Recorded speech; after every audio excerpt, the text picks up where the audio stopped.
Hello friends, welcome to tasty pot. இன்றைக்கி veg kurma எப்படி செய்கிறதுன்னு நம்ம பார்க்கலாம். குருமா செய்யறதுக்கு ஃபஸ்ட்டு முந்திரி 12 கசகசா 2 டீஸ்பூனையும் 1 மணி நேரம் தண்ணியில் ஊற வைக்கணும். குருமா செய்யறதுக்கு தேவையான பேஸ்ட் ஃபஸ்ட்டு பார்த்துக்கலாம். அதுக்கு ஒரு மிக்சி ஜாரில் துருவிய தேங்காய் 1/2 கப், பட்டை 1 பீஸ், கிராம்பு 4, ஏலக்காய் 2 பொடிச்சது, சோம்பு 1 டீஸ்பூன், குருமிளகு 4லிருந்து 6,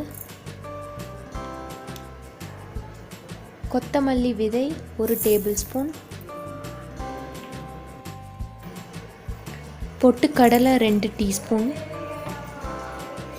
வரமிளகா 1, பச்சை மிளகா 2, உங்கள் காரத்துக்கு ஏற்ற மாதிரி நீங்கள் போட்டுக்கலாம், சீரகம் 1 டீஸ்பூன், ஊற வச்சிருந்த கசகசா முந்திரியை சேர்த்துக்கலாம், தண்ணி 3 டேபிள் ஸ்பூன். இதெல்லாம் போட்டு நல்லா மைய அரைச்சிக்கணும். இந்த மாதிரி நல்ல மைய அரைச்சிக்கணும்.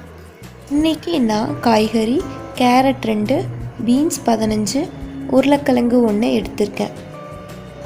இப்போது கடாயில் எண்ணெய் 2 டேபிள் ஸ்பூன் ஊற்றிக்கணும்.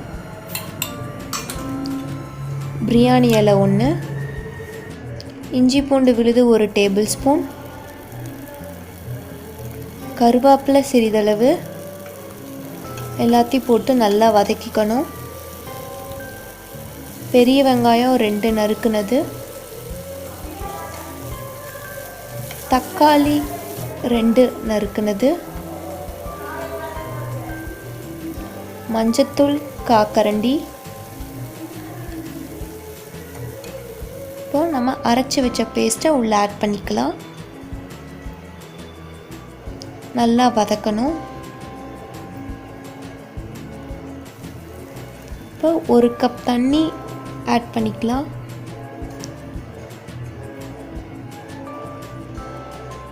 அதுவும் நல்லா போட்டு வதக்கணும். இப்போ தேவைக்கேற்ப உப்பு போட்டுக்கலாம். இப்போது நறுக்கின காய்கறிகளை உள்ளே சேர்த்துக்கலாம்.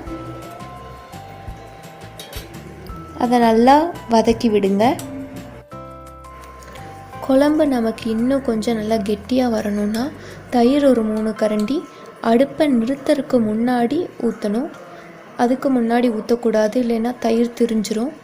இப்போ காய்கறிகள் நல்லா வேகிற வரைக்கும் வேக விடுங்க. வெந்ததுக்கப்புறம் இறக்கி வச்சா வெஜ் குருமா ரெடி.